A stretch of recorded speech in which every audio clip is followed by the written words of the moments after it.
Hello everyone, welcome back to my channel Learn with Priyanka. And first of all, I will appreciate Poonam and Khushi because they have done their homeworks. And we should start with the exercise which I gave in the last video. So first sentence is मेरी mummy सुबह 6 बजे उठती है. Right? So first of all, we will start. मेरी mummy के लिए आप लिखोगे my mother. उठने के लिए मैंने आपको बताया था आप गेट्स अप या फिर वेकअप दोनों में से किसी को भी यूज़ कर सकते हो. माई मॉम मैं नहीं हूँ, माई मॉम आप नहीं हो, मेरी मम्मा थर्ड पर्सन है और मेरी मम्मा एक ही है. तो my mom gets up. Time से पहले आपको एट लगाना है. My mom gets up at 6 in the morning. 6 in the morning. ठीक है, ये है आपका आंसर. सेकेंड आंसर है, सेकेंड सेंटेंस है मेरी दीदी और रानी एक ही ऑफिस में जॉब करते हैं. ठीक है, मेरी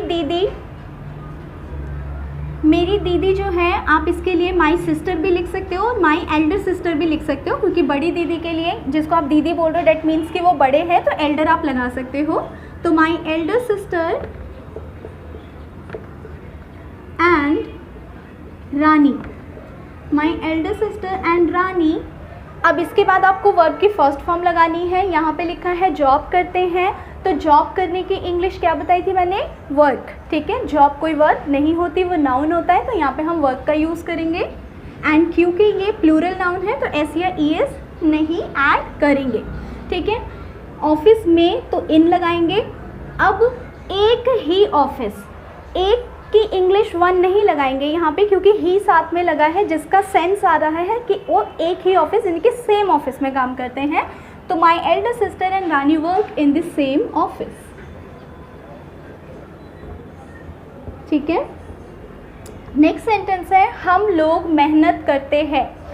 अब कई बच्चों को लगता है लोग की इंग्लिश पीपल यहाँ पे ऐड करनी है बट ऐसा नहीं करना है. जब आपने प्रोनाउन यूज़ किया है तो आप नाउन को यूज़ नहीं करोगे.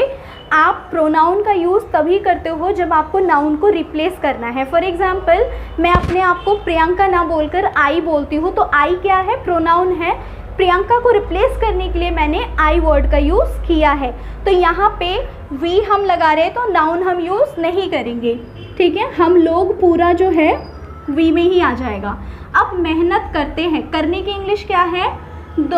मेहनत करने के लिए हम दो तरीके से लिख सकते हैं. पहला, अब मेहनत करने की इंग्लिश जो बच्चों को पता है वो है हार्ड वर्क. हार्ड वर्क तो बहुत लोगों ने सुना है लेकिन हार्ड वर्क ना कोई वर्ब नहीं है, ये एक नाउन है. अगर आप हार्ड वर्क यूज़ कर रहे हो तो करने की इंग्लिश यानी कि वर्ब आपको ऐड ऑन करना है क्योंकि सब्जेक्ट के बाद सबसे पहले आपको वर्ब ऐड करना है, वो भी वर्ब की फर्स्ट फॉर्म. तो आप लिख सकते हो वी डू हार्ड वर्क. आप डू के बाद अदर वर्ड्स लगा सकते हो, अदर वर्ड्स में आप यहाँ पे नाउन ऐड कर रहे हो. ठीक है, तो we do hard work. In case आपने करने की इंग्लिश वर्क लगाई है तो वी वर्क और एडवर्ब आ जाएगा हार्ड जिसका मतलब है कि हम मेहनत करते हैं. ठीक है, मैं अंग्रेजी सीखना चाहता हूँ. दो वर्ब वाला आ गया, सीखना और चाहना. सीखने की इंग्लिश लर्न होती है, चाहने की इंग्लिश वांट होती है. मैंने आपको बताया था जो लास्ट वाला वर्ब होता है हिंदी में वो इंग्लिश का मेन वर्ब होता है. तो यहाँ पे आपका आंसर आएगा. सबसे पहले आप लिखोगे आई, चाहने की इंग्लिश वांट, वर्ब की फर्स्ट फॉर्म लगा दोगे. कोई इज़म आर का यूज़ यहाँ पे नहीं करना है आपको. I want. अब जब दूसरा वर्ब देना है तो आपको ऐड करना होगा टू. तो आई वॉन्ट टू लर्न, सीखने की इंग्लिश लगा देंगे. टू के साथ हमेशा वर्ब की फर्स्ट फॉर्म यूज़ की जाती है. मैंने लास्ट वीडियो में भी बताया था, आप इसे नोट कर लो क्योंकि ये हर जगह अप्लाई होगा. तो I want to learn English, अंग्रेजी के लिए हम क्या लगा देंगे? इंग्लिश. नेक्स्ट सेंटेंस है लोग पैसे कमाने के लिए जॉब करते हैं. अच्छा, लोगों को इंग्लिश में क्या कहते हैं? पीपल. अच्छा, बहुत ही अच्छा क्वेश्चन जो पूनम ने मुझसे रेज़ किया था.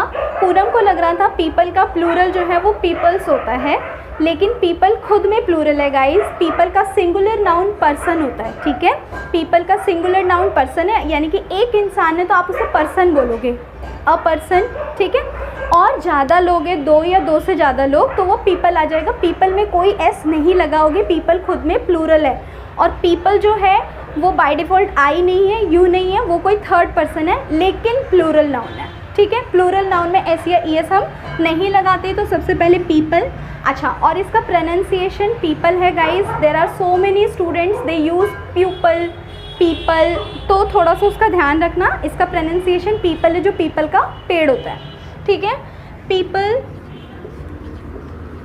अब सेम हियर, यहाँ पे भी वही चीज़ आ जाएगी, जैसे यहाँ पे लास्ट वर्ब मेन वर्ब है, यहाँ पे भी लास्ट वर्ब मेन वर्ब हो जाएगा। तो पीपल वर्क, दूसरा वर्ब देने के लिए मैं टू का यूज़ करूँगी। कमाने की इंग्लिश होती है earn. People work to earn money, people work to earn money. Okay guys, so अब हम नेगेटिव सेंटेंसेस और इंटेरोगेटिव सेंटेंसेस देखेंगे। सो नेगेटिव सेंटेंसेस करने से पहले आप लोगों को एक चीज़ सीख लेनी चाहिए कि जितने भी सेंटेंसेस नेगेटिव वाले हैं वो विदाउट हेल्पिंग वर्ब हम प्रोसीड नहीं कर सकते। बहुत लोग वी नॉट, आई नॉट, ऐसा एग्जिस्ट ही नहीं करता, ये बिल्कुल रॉन्ग है, ठीक है। तो कुछ भी कर सकते हो, for example I am not, ठीक है, ही इज़ नॉट, या फिर ही will not, he has not, they had not, ठीक है। तो नॉट जो है वो विदाउट हेल्पिंग वर्ब आप प्रोसीड नहीं कर सकते हो। अब बात कर लेते हैं इसी टेंस की, ठीक है। इस टेंस में आपको क्या करना है गाइस, इस टेंस में सबसे पहले रूल आएगा आपका सब्जेक्ट। अब मैम ने तो कहा था कि इज़ एम आर इसमें यूज़ नहीं करना है, तो हम क्या करेंगे, तो यहाँ पे हम हेल्पिंग वर्ब के लिए डू से रिक्वेस्ट करेंगे कि आप हमारा हेल्पिंग वर्ब बन जाओ, ठीक है। तो सबसे पहले यहाँ पे हम हेल्पिंग वर्ब लगाएंगे डू, ठीक है। अच्छा, डू के बाद, डू तो तब लगाना है जब बात हो रही है फर्स्ट पर्सन की, सेकंड पर्सन की, लेकिन बात अगर थर्ड पर्सन की हो प्लस सिंगुलर नाउन की, तो आप डू के साथ ई एस का ऐड ऑन कर दोगे। तो एक जगह तो डू लगेगा, जहाँ बात हो रही होगी थर्ड पर्सन सिंगुलर नाउन, तब आपको डज का यूज़ करना है। फिर लगाना है नॉट, क्योंकि नेगेटिव सेंटेंस हम बनाने जा रहे हैं। इसके बाद आ जाएगा आपका वर्ब का फर्स्ट फॉर्म। अब एस या ई एस दोबारा से नहीं देना है, क्योंकि हमने एस या ई एस डू को ऑलरेडी दे दिया है, प्लस ऑब्जेक्ट या अदर वर्ड्स कुछ भी कह लो। अब देखो गाइस, गलती क्या होती है, जब आपको बोलना होता है वह जाता है तो बच्चा बताता है ही गोज़, लेकिन जब बोलना होता है वह नहीं जाता है तो ही डज़ नॉट गोज़ बोल देता है। डज़ नॉट गोज़ नहीं लगाना है, डज़ नॉट गो लगाना है, क्योंकि जो ई एस था गो का वाला ई एस वो आपने डू को दे दिया है, तो आप उसको रिपीट नहीं करोगे, ठीक है। अब हम इसमें सेंटेंसेस देख लेते हैं। फॉर एग्जाम्पल, मैं नॉनवेज नहीं खाती, तो मैं तो फर्स्ट पर्सन हूँ, तो आई के साथ में डू का यूज़ करूँगी, क्योंकि एस या ई एस नीडेड नहीं है। आई डू नॉट, खाने के लिए आप ईट लगा सकते हो या फिर टेक लगा सकते हो। तो आई डू नॉट ईट या I do not take nonveg, ठीक है। इसी तरह से सीता पढ़ाई नहीं करती है, सीता मैं नहीं हूँ, सीता आप नहीं हो, सीता थर्ड पर्सन है और एक ही लड़की का नाम है, यानी कि सिंगुलर नाउन है, तो हम डू की जगह डज का यूज़ करेंगे। तो सीता डज नॉट स्टडी, पढ़ने के लिए हम क्या बोलेंगे, स्टडी। अच्छा, अब कुछ बच्चे कहते हैं मैम रीड नहीं लगा सकते। देखो गाइस, रीड और स्टडी में डिफरेंस होता है। क्या डिफरेंस होता है, रीड मतलब जब आप कोई भी सेंटेंसेस हो गए या न्यूज़पेपर हो गया, बुक हो गया, आप उसे देख देख कर रीड कर रहे हो।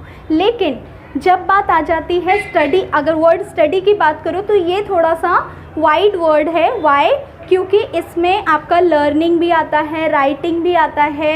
आप जैसे अभी मुझे सुनकर कुछ पढ़ रहे हो तो वो भी इसी के अंदर आ जाएगा, कुछ रीड तो नहीं कर रहे हो ना आप।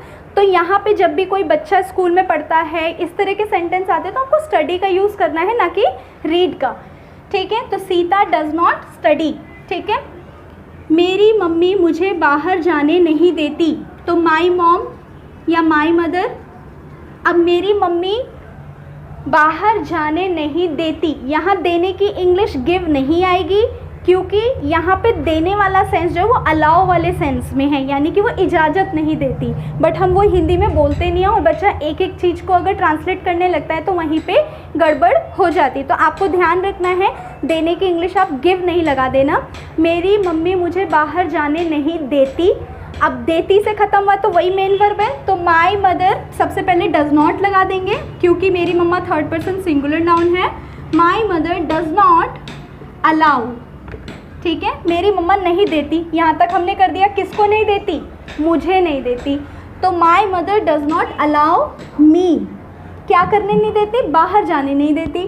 तो जब आप दूसरा वर्ब यूज़ करोगे तो आप यहाँ पे लगाओगे टू, उसके बाद वर्ब की फर्स्ट फॉर्म आ जाएगी, my mother does not allow me to go outside, बाहर के लिए आप क्या बोलोगे, आउटसाइड।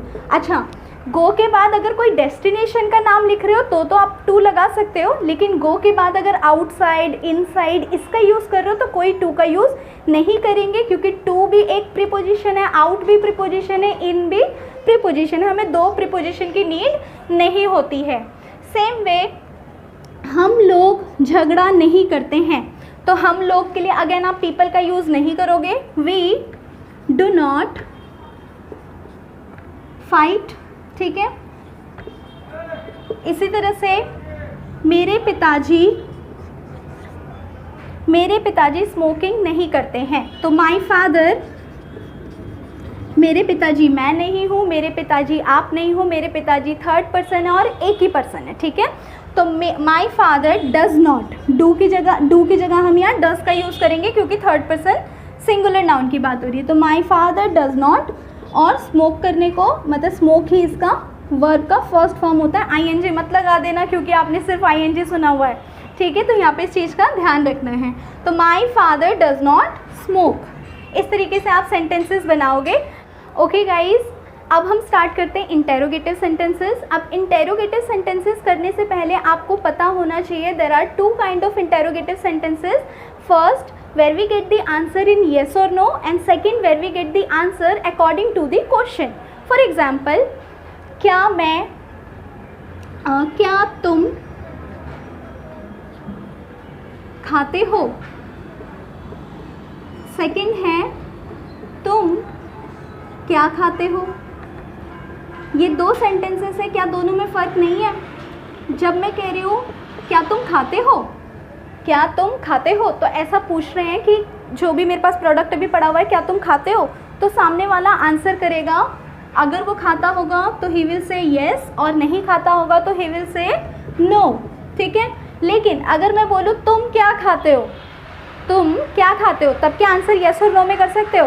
तुम क्या खाते हो, येस मैम, तुम क्या खाते हो, नो मैम, येस और नो तो नहीं खाते हो ना, आप कुछ खाने की जो भी प्रोडक्ट होता है उस चीज़ को खाते हो, राइट। तो आपको आंसर अब क्वेश्चन के अकॉर्डिंगली करना है, क्या यहाँ पे भी लिखा है, क्या यहाँ पे भी लिखा हुआ है, लेकिन आपको ध्यान देना है इस क्वेश्चन में क्या का मतलब व्हाट नहीं है, यहाँ पे सिर्फ आंसर येस और नो में चाहिए। तो ऐसे क्वेश्चन की फ्रेमिंग कैसे होती है, सबसे पहले आपको लगाना है डू या डज, आपका जो हेल्पिंग वर्ब है वो बाहर आ जाएगा, डू या does plus subject plus verb की फर्स्ट फॉर्म, ठीक है, उसके बाद ऑब्जेक्ट एंड क्वेश्चन मार्क, ठीक है, डू या does plus subject plus verb की first form plus other words. Again यहाँ पे एस या ई एस का यूज़ नहीं करेंगे क्योंकि जो एस या ई एस था वो आपने डू या डज को ऑलरेडी डू को दे दिया है, ठीक है।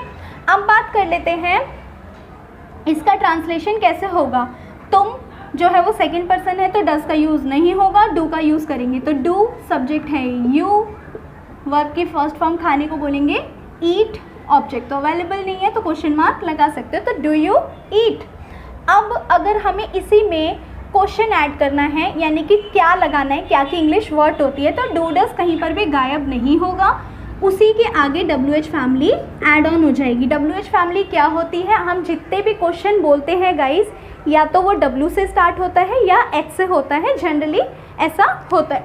तो WH फैमिली सबसे पहले लगाएंगे, फिर अगेन आपको डू या फिर डज का यूज़ करना है, प्लस आपको लगाना है सब्जेक्ट, फिर वर्ब की फर्स्ट फॉर्म प्लस ऑब्जेक्ट, ठीक है। अगर ऑब्जेक्ट है तो लगा दोगे, नहीं है तो शायद वो क्वेश्चन में पूछा गया है, राइट। अब इसने पूछा है तुम क्या खाते हो, तो क्या की इंग्लिश क्या है, वॉट।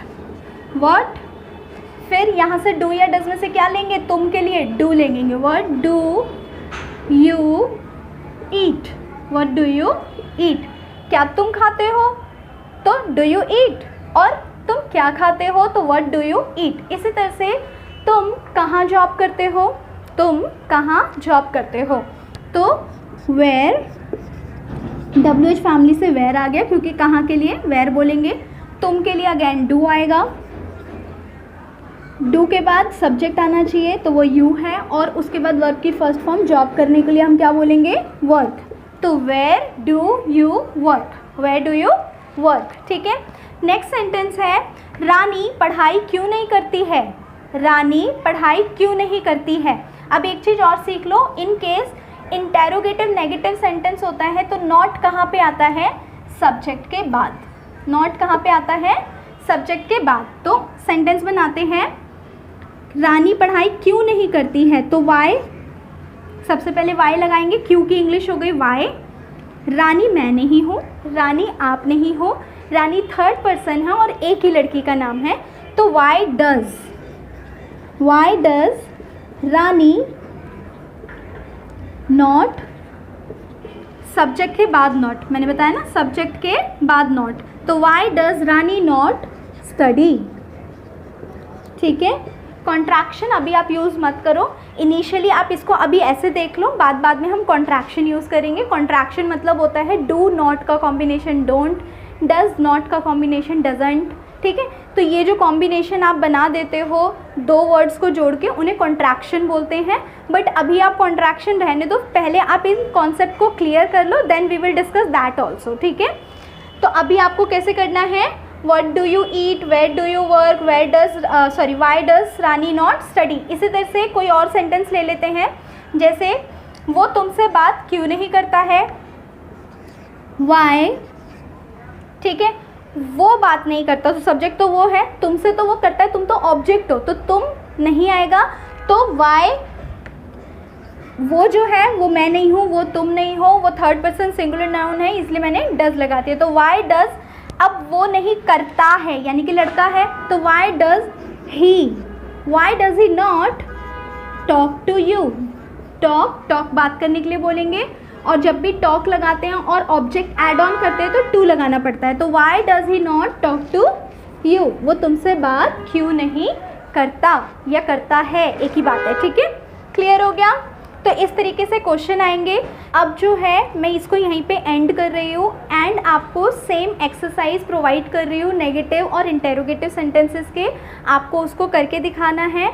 एंड कोई भी प्रॉब्लम आ रही है या कहीं पे कुछ नहीं समझ आ रहा है तो वो आप कमेंट बॉक्स में मुझसे पूछोगे, सो डैट कि मैं नेक्स्ट वीडियो में उसको सॉल्व करके ही आगे प्रोसीड करूँ। अगर ये आपको समझ आ जाता है तो हम प्रोसीड कर पाएंगे पास्ट इंडेफिनिट टेंस से, ठीक है guys. Thank you so much.